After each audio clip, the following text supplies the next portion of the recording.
614 Startups Nation. This is Elio Harmon, your host, and welcome back to another episode of the 614 Startups Podcast. This is absolutely my favorite seat in the house, and I have a very special guest for you tonight, Dr. Erika Pryor of EPiC Design and Creative. Erika, welcome to the show. Hello, Elio. It is such a pleasure to be with you. Thank you so much for having me. I'm loving your setup there with the trees and everything in the background. It's very like urban chic. Where are you? I am at the Urban Business Development Center, aka the U. Okay. So I appreciate the shout out to the background look, and I was complimenting your background as well. Very Japanese. You know what? I just try and keep it visually interesting, and I have a child who helps me pick things out. So super geeked to be here, and glad we're getting together today for such an important conversation. It's been years. We have a long history. You've been on the podcast before. I've hosted an event that you actually planned. So we've worked together in the past, and I think our paths are getting ready to cross again because you're working on some very interesting things in the startup community that we're going to talk about tonight. But before we do that, I mean, you're a lady about town, right? Everybody kind of knows the name Dr. Pryor. But for the people who don't know, why don't you share a bit about your personal and professional background? It's been a really exciting journey. I've been in the startup space since 2010 when people were still actually doing tweet ups and actually attended some of those first ones in Columbus and really got into the startup space there and really into the tech space. And since then, I've been a consultant. I've worked in economic development with Jobs Ohio, worked in workforce development with Venture for America, and recently launched my own venture, EPiC Creative and Design, where we are doing two really fun things, at least bringing together all of the things that I enjoy. So the creative part is really helping folks create curriculum and learning programs that are going to be successful. And frequently that is for entrepreneurs. And as an entrepreneur, it's really great to be in that position and help create that content that I know we need. And then also working in the education space again. So return to Denison University, which is how I landed in Columbus, Ohio, and have been working with students to coach them through building their own student ventures that are on campus, and been working with a young woman who created a company called Revival Thrift, an on-campus thrift store to really address the issue of throwaway fashion and throwaway clothing with their large international student population, just seeing a lot of things going to waste. So how could she take that, create a business out of it? And now she's been doing it for a year and a half. So it's been really exciting to work with her and just kind of, continue to pay it forward and, help folks in the education and entrepreneur space. So that's what we've been up to. All right. Well, that's a lot. I mean, I thought I had a lot of jobs, but you have more jobs than me. All right. So how are you balancing it all? Right. You got EPiC creative on one side. You have the work that you're doing with Denison, and then the work that you're going to be doing on top of that, where we're going to spend a lot of our time today. But a lot of people out there are like you, right? They're juggling, they're wearing a lot of hats. How does the doctor, the good doctor, keep all those balls in the air? I get asked that question a lot, and you're right. We do have a lot of jobs, but we're happy. That means that business is good, and we've got a lot of contracts and opportunities to fill. And a lot of it does boil down to time management. And I think at this phase, especially as a scaling entrepreneur, we're looking to and creating products that we're going to release. So moving into a different space from service delivery. A lot of it is also what can I guide people to do and they can execute, and what is it that I absolutely need to be a part of. And so it's really the difference, between being in the business and building the business. And that's one of the things that I've been working on a lot this year, is really scaling back my in-depth in doing the business and working on building the business. And part of the strategy has been to leverage that DU opportunity to bring on some student interns and be able to guide them through the process of what it's like to be at a scaling company, what it's like to build things as you go, to work with other clients, and be able to teach them the things that are you're going to do in any job anywhere, like some of those process things, some of those delegated activities that are really early career activities that people can use to get their feet wet. So those have been some of the things that I've been utilizing to bring it all together.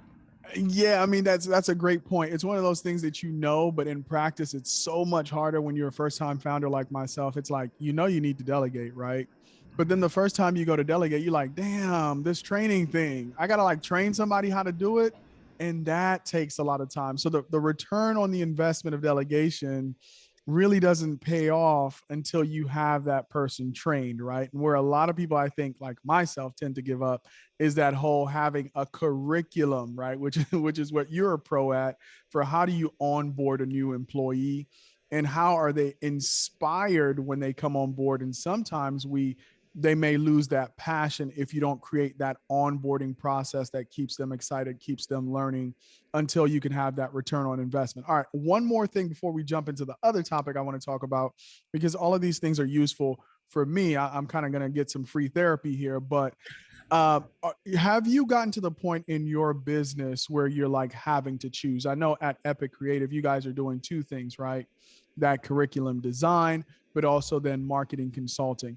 Are you having, I'm kind of at that point in my business and I wanted to know from somebody else, it's like, do you double down on one product? Do you pursue multiple products because you can solve both problems maybe equally well? What are your thoughts on that at EPiC? Good question, and I think for the most part, our goal is to continue to niche down. And I think most companies, especially in the startup space, that's really where you're going to find your best success, right? Because the further niche down you are, the further entrenched you can be with your audience, the more closely connected you can be with your supporters. So we've really tried to niche down in terms of supporting entrepreneur support organizations. And so a lot of the clients that we see come through entrepreneur support organizations, and a lot of projects that we do are for those organizations. But I think the other kind of really important thing to remember as well as you're kind of thinking about where you go and what that scaling kind of process looks like is really kind of thinking through like what is your end goal. So for us, the end goal is not to be paid for my time, because there's only a finite amount of time. There's only a finite Erica. So the more opportunities that I can create for myself where I'm not paid for my time, but I'm still paid and compensated for my knowledge and expertise. And how can I sort of make that more available and accessible? I think the greater success that you can see as well. Because I mean, at the end of the day, I'm an entrepreneur because I want to create economic freedom for myself. If I'm constantly bolted to time for pay, it really kind of puts a hamper on the type of freedom that you can create for yourself. Yeah, fear of the niche is real. It's that FOMO thing, right? It's like, oh, I know I should niche down, right? I know my up here, I know, right? But then there's this other programming like, well, if you niche down, you're going to miss this, other revenue opportunity or this other opportunity to do this thing that you enjoy. You can't be super niche, right? And there's this battle that's happening inside of founders. And the reason why I'm digging into this is I'm kind of testing out a new format of the show as we're speaking, which is more of Mhm. the inside game. What's happening inside the founder? And this is what I'm experiencing right now. I don't know if it shows from the outside looking in. Maybe it does in like my guest experience, right? You know what I'm talking about, Erika. I need to get it together. But what I mean by that is that at a certain point, and what's becoming really, really clear is that this business is only going to be as successful as my ability to grow from my current competency, leadership, management ability to that next ability. And the company consistently bumps up against me in Mhm. terms of my development and maturity. And it absolutely scares me. because I feel it bumping up against me. It's pushing me every day. It's pushing me to do things and explore areas that I hadn't had to think about. Have you experienced that either in your career or in building your business now? And how are you thinking about that continual growth that needs to happen with you as a founder? Absolutely. Well, I mean, one of our core values is be learning, because if you're not learning, in our opinion, you're not growing. And that is one of the places and spaces where growth happens. And so we, as a company, try and approach all of our projects and one another with this teaching and learning perspective.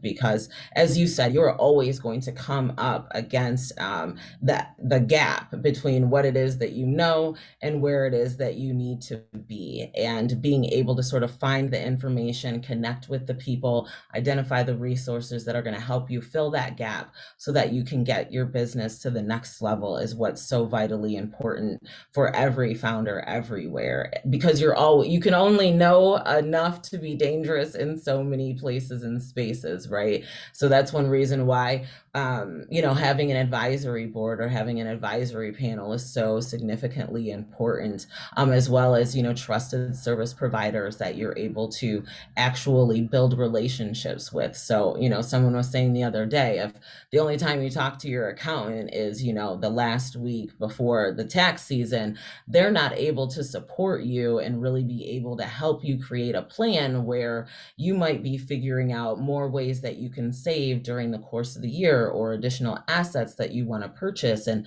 what's going to be the value of those in 5 years. So what's the best recommendation on some of those things? So really developing those relationships with your service providers, with advisors that can support you to tell you, okay, you know what, it's probably time for you to join a program or see an accelerator or do a course, or be able to tell you've got a pretty big gap here, so it's probably time for you to hire an outside service provider to be able to do some of that work as well. So I mean, you can't know it all, so you've got to admit when you don't know enough to get to the next spot, and figure out who do you talk to get those recommendations, and figure out how you can fill that gap for sure.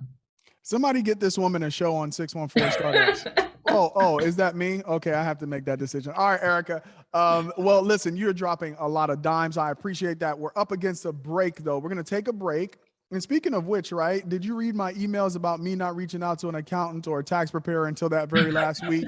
You might be hacking my emails, okay? How did you know? All right, folks. We'll be right back after these messages and my conversation with Dr. Erika Pryor of EPiC Creative and Design. See you in a minute. This episode is brought to you by Rev1. Rev1's mission is to help entrepreneurs build great companies. As you navigate the waters of business entrepreneurship, you don't have to go it alone. A strategic partnership with Rev1 connects innovators to the talent, customers, space, and funding you need when you need it. Get started with Rev1 Startup Studio by visiting rev1ventures.com to learn more. Again, the website is rev1ventures.com. All right, 614 Startups Nation, thank you for hanging in there with me. Of course, I knew you would. I have Dr. Erika Pryor on the show, and she's dropping a lot of gems, a lot of dimes. All right, Erika, in prepping for this show, we talked about something that's going to be a big priority for you for 2022 and beyond. What is that? Oh, thank you so much. I appreciate this. So, really excited. For those of you who are in Ohio, and you've sort of seen the rumblings, and even across the nation, right? Because right now, Black entrepreneurship is hot. So everybody's trying to tap into it. Some people are doing it authentically, other people aren't. And I've been really fortunate to team up with a regional collective of Black and Brown serving entrepreneur support organizations, as well as entrepreneurs that are looking to take the Black ecosystem in Ohio to the next level. So really creating a place and space where Ohio is the premier spot for starting a business, scaling a business, matriculating, and finding that sustainability that you want as a Black entrepreneur. So that is our goal. That's the project that we're working on right now. It's regional, and we have Cincinnati, Dayton and Columbus involved, but it will be statewide where we are looking at, building those ecosystems and making them interconnected is really the thing. Because at the end of the day, Ohio has amazing resources for founders who are diverse, as women, international, but trying to sink into those resources is ultimately a challenge. And that's one of the reasons why Governor Kasich actually created Jobs Ohio, was to really simplify and streamline the economic development function for the state. And that has proven to be hugely successful. The economic status of the state of Ohio, before Kasich came in, as it is now, I mean, we wouldn't have the Intels and we wouldn't have the Facebooks if it weren't for the things that were done by that organization and that approach. And so that's part of the approach we want to do too, is to really streamline the ecosystem, make it accessible so that when entrepreneurs are ready to start, when they want to scale, when they want to raise money, when they want to sell, that they can find all of the people, the places, and the things here in the state of Ohio so that they can continue to do that business here. All right. I'm on a media platform, and for the sake of a joke, and the people from Jobs Ohio are going to have to come on here and correct this statement because I have no idea if this is fact or not. But you could do a lot with liquor money, right?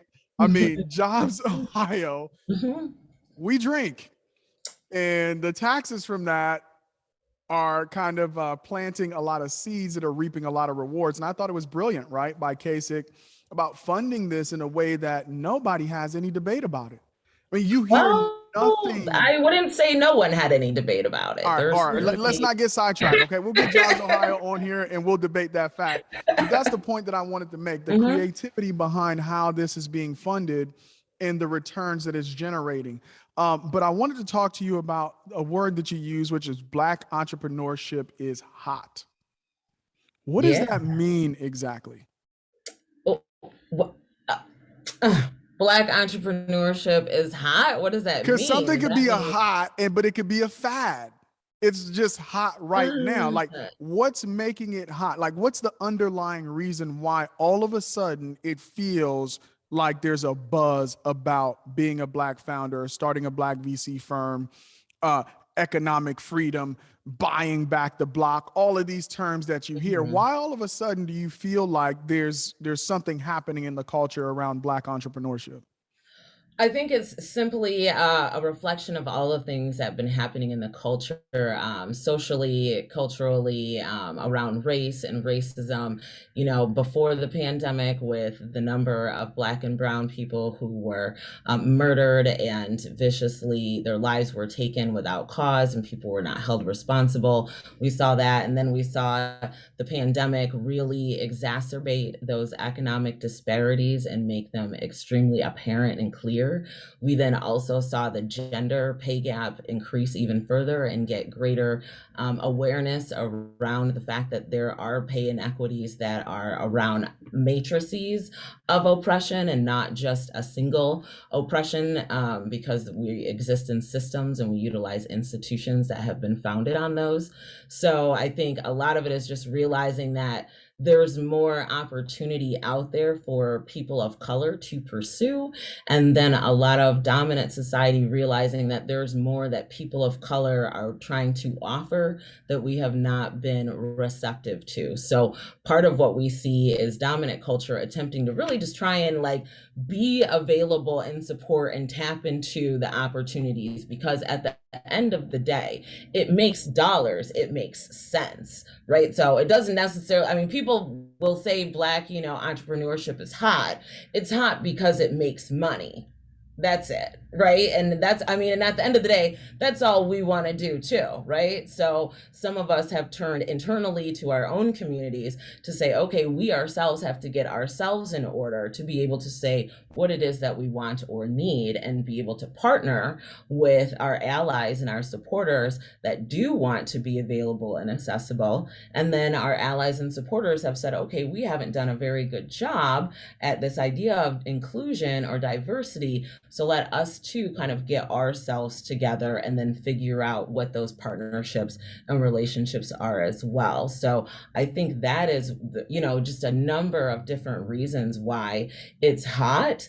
But also, Black folks are cool, and we create what's cool in this country, and we create what looks good, and we are the trendsetters for the world. So it is no surprise that Black entrepreneurship is finally hot for everybody else, because those of us who've been doing it, we already knew it was Okay. All right. So from your lips to these advertisers' ears, you know what time it is at 614 Startups. All right. So it's hot right now, right? But I feel like it's an awakening. Right. I think for our forefathers, there were multiple awakenings in the Black experience in America. And I feel like the phase we're going through now is the economic awakening, right?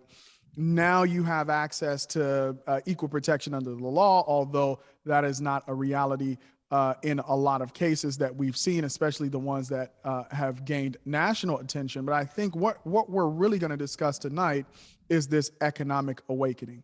And you said that you've been able to partner with ESOs that have a focus specifically on Black founders. Let's talk about the programming that you expect to come out of these collaboratives. Absolutely. So there is some exciting things that are happening at the national level that are also happening at the state and the regional level when it comes to building the Black business ecosystem. And I love this language of like economic awakening, because I think a lot of it, whether we talk about the ecosystem, we talk about Bitcoin, we talk about Black folks leading, Clubhouse and like new innovation and new social media adoption. A lot of it is really this idea that people have a new understanding of access, and they have new access, right? So now you can trade stocks on Bitcoin from your phone, right? That wasn't happening 10 years ago in the ways that it's happening now, in the same way that now you can participate in an accelerator program in Texas and be a starting founder here in Ohio, right? So this idea that you have greater access is really where we're coming from with the type of programming that we want to provide. And to be honest, we are so like building this ship as we go. So right now, we are the Black ecosystem convening. I'm sure we'll change the name when we form whatever entity it is we form, because that doesn't sound very cool or sexy, and we got to keep that in order. But what we really want to do is, like I said, sort of create these partnerships that are going to allow for greater access and understanding by entrepreneurs, current and future entrepreneurs, of what are the programs, what are the facilities, what are the people, what are the innovation centers that are available to them, and then where do you access those spaces or people or resources in your business life cycle. That's the other thing that is really challenging about entrepreneurship for those of us who didn't, go to business school and didn't grow up around it per se, and your first time founder is like, okay, what's the business life cycle? What am I supposed to be like doing? How am I building? What am I anticipating at each phase? And what do I need to know to be able to get to that phase, be successful, and then move to the next phase and continue to grow our business? So I'm sure in there we'll have a website that really kind of breaks that information down, because a lot of these communities, Cincinnati, Dayton, they've done those asset maps. Columbus has done those asset maps to tell people where the resources are, but we haven't made them public. So it's not very useful, in those communities if you can't find that information. And our entrepreneur or support organizations haven't been as transparent with one another. So that's the other thing, is to keep ourselves informed. So when we are working with clients and they're asking about a resource we don't have here, we can point them to either an online resource where they can search and find it, or we can tell them where in the state they can get that support. Is it Youngstown because they need 3D printing, or is it, Toledo because they're looking for a connection to a Northeast Ohio auto supplier? So we'll be able to help bring that connection with that ecosystem together as well. Yeah, so if I'm hearing you correctly, you have like your Lightship Capital down in Cincinnati doing their thing. You have what Jobs Ohio is looking to do, I think, with the Black Founders Initiative. Then you have some of our next door neighbors, like our friends at 68 Capital over in Indianapolis. And everybody is rowing, right, in a certain direction. At least now we're rowing in a direction. But is it possible, and this is what I'm hearing, to get all of these rowers on the same boat, right? It feels like a lot of these different organizations are all rowing their boat. And what you guys are attempting to do is like, let's get a ship together here, right? All these rowboats are great, but it's possible to put a ship together and get more done. All right, listen, guys, Erika Pryor is with us, nonstop insight, gems, content coming your way. Stick with us for another break. We'll be right back. Support for 614 Startups comes from Color Coded Labs. It's time for a better career in tech. Introducing Color Coded Labs, a 16-week boot camp that does more than just teach basic code. It's a program designed to help you actually get a career in tech. At Color Coded Labs, we've removed all the barriers to help you learn the skills you need to start a career you love in weeks, not years. All designed for people of color by people of color. Apply now at colorcodedlabs.com. And we are back with Dr. Erika Pryor of EPiC Creative. Welcome back. And so we were talking about collective effort. And the great thing about life and about business is you don't always have to reinvent the wheel. There are examples that exist, maybe successes out there that you can point to.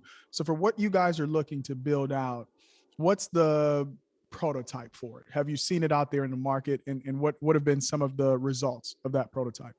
Absolutely. The one thing that I think is really interesting is that that's part of I want to say, the historical and social significance of people of color is that we've always been able to kind of work together collectively, loosely defined networks that don't necessarily have to be formal, because we've been always able to sort of find the individuals that can share our vision. So it doesn't surprise me. And the person that kind of like has been helping pull this together, she's consistently sort of described this as like the underground railroad of, business for Black folks in Ohio. And so we definitely want to sort of stay nimble and agile in that regard, because you know how people can, get bogged down with titles and processes and whatnot. And we've been looking at, and since we are working with Cincinnati, Dayton, and Columbus, there's recently a project basically to revive the Cincinnati's Black Wall Street, which is called the Lincoln Gilbert area. And it's a coalition of about maybe five organizations, including Lightship Capital and Lightship Foundation as a part of it. And so they together have been able to secure some very generous funding from the city of Cincinnati to build capacity so that their organizations can serve more people, more clients in the community, build more business, right? And that also, that organization, I believe, will be able to make grants to other businesses that are growing and attempting to grow in the area, with the goal of generating maybe 100 new businesses over the next 5 years. So, I mean, that for some people, it's like, well, that's 20 businesses a year on average, but if those 20 businesses employ one person, and over the next 5 years they grow to employ three people, you are now talking about some amplified impact that's in the millions for one geographic area and location over the course of 5 years. So being able to kind of organize and collectively do the work is really the next step in the evolution, because our communities have done so much individually. Now it's really the opportunity to bring the communities and bring those other initiatives together and say, okay, now what can we really do to make an economic impact? What can we really do to serve entrepreneurs and make it so easy to start a business, to build a business, to matriculate and succeed here, that there's no other choice but to do it here. So it's evolutionary. Yeah, so this question is from somebody who plans to do or doesn't currently have any role in doing any of the work. All right. You don't you love people who don't we're not gonna do any of the work, but have like the hardest questions. All right. So this is my question for you. In the Cincinnati model and ultimately what you guys are looking to do across the state. As you to think about the 20 companies and eventually 100 companies that are going to be grant funded, is there going to be thinking around this idea of essential businesses, right?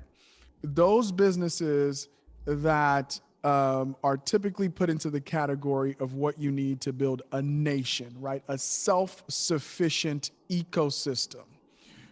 Because one of the problems, and this goes outside of the historical barriers to actually achieving financial independence, is also the issue of how long money circulates. So I could imagine if strategically integrated into the planning for this, a circulatory system of sorts being built, right? It's not just 100 companies hiring X number of people. That's great. But is there the potential for 100 companies that create greater circulation of the dollar, meaning companies where I spend my money or I'm more likely to spend my money because they are essential? These are not things that I'm discretionary spending on, or if I don't own a business, I will never purchase from them. Are you guys kind of thinking in that regard? I would say not, because at this point we really want to maintain a industry agnostic approach, because we want to serve businesses throughout the state. And we know, having, I know, having worked at Jobs Ohio, that over the state of Ohio, we have 9 target industries. But then when you drill down into each region, then we've got, about 5 of those target industries lay over. And then there's about 5 additional target industries for each region in the state based on the resources that are available in that area, and the other businesses and companies that are available in that area that create that ecosystem as well. So I don't think we have any plans to kind of drill down that far. However, that I think is just hopefully one of the results of the work, right? Is that people are, and we see this now, right, with conscious consumerism. People are getting very particular about where they spend their money, with whom they spend their money, whether it's essential or whether it's not. People want to know the transparency of the organization, their commitment to sustainability, their commitment to diversity, equity, inclusion, a lot of things that people didn't previously care about as much, but now it's become a business essential, right? DEI is a business essential. It's no longer something you can sort of gloss over because people will spend their money or not. So I think at the end of the day, our hope is always that people will be intentional in the ways that they spend their money, and that they will in fact want to support Black businesses, not just because they're Black, but because they have great products, because they are aligned with their values, and that's what makes sense for them. And the more we can have those businesses, the more we can see those dollars circulate in our communities and continue to build our communities. All right, like I said, I'm not going to be doing any of this work. So every meeting, I'm just going to stand up like, well, what's the circulation rate of the dollars? Okay. I love that So, guy. I love that guy in the back. yeah. Because here's where I think this conversation is also important, is because you can create economic prosperity that is also a pass through. Because this is one of the other fundamental issues, is if you have income in the hands, well-paying jobs, I assume these 100 companies are going to create, but 30% of that income instantly goes to a real estate developer who's not part of the Black community, right? So 30% of that income is spent out. You go to a grocery store that's not owned by a Black founder, that grocery money is spent out. Of course, your utilities are just going to be spent Mhm. out. And by the time you look at it, essentially what has happened is a pass through of sorts. But we're not going to solve that problem here on this podcast because the problems of the issues of our community are very complex, right? They're multifactorial. But I do want to pivot to something that I think we share a deep interest in, and that's in the area of marketing. All right. Now, at EPiC Creative and Design, you are a marketing guru. Let's talk about startup marketing. All right. What is marketing and why does it matter to startups, small businesses, and even to personal brands? Oh my God. Okay. How much time do we have left? Okay. No. All right. You can do it. What is marketing? Well, okay. Here's where the doctor comes to class. All right, so everybody, I'm going to give a little lesson because it's really hard not to. So in the communication realm, you've got marketing, which is what you say about yourself or your brand. Then you've got public relations, which is what other people say about you. Then you've got advertising, which is when you pay to get your content in front of others. And then you've got sales, which is when the actual conversion happens. So I say all that to say frequently people will say, I need marketing, which is probably true. They probably do need to be sending out some messages about themselves, building their email newsletter, sending out direct emails to their clients. They probably do need to be doing those things, and they probably aren't. But frequently when they say I need marketing, they mean I need sales. And you probably do, but marketing and sales are connected, but they are not inextricably linked. So just because you can do a lot of marketing and pay for a lot of advertising doesn't mean you're going to get conversions. So when it comes to talking about yourself and anybody else talking about you in sales, PR, or ads, you've got to have great messaging. You've got to have a compelling value proposition, and you've got to be able to tell people like why they should care about you and not your products, not your services, but about your company. What are you doing in the world that people should care about? And then that's when you hopefully have that brand loyalty where people will consistently turn to you for their needs in that category, because you're top of mind. And if you're doing marketing well and you're consistently sort of communicating on some frequency, on some channels with your supporters, your tribe, your audience, your users, then you are able to build that brand loyalty as you go. Well, listen, I got to have you back on the show because you already did a time check before we even got into the subject, which lets me know, listen, if you really want to dig into this, we need a whole episode. All right, Erika, you got to promise the people who are watching this, you're going to come back and we're going to talk about marketing and branding and sales and that whole process. Absolutely. We will certainly come back because we are going to be releasing our course later on this year. So we'll come back, we'll talk about the course, we'll talk about what makes it innovative and different, and we'll talk about why people are going to be the most successful with my Manifesting New Opportunities course than any other marketing course they've ever utilized. So I'm certainly returning. All right. So, guys, 614 Startups is where you can come and hear the experts give you their best insights for that free 99. All right. So, Erika's going to be back with that free 99 special. But if you can't wait until she's back to talk about these things, Erika, how do folks get a hold of you if they need a consultation, they want to learn more about how you can help them, etc.?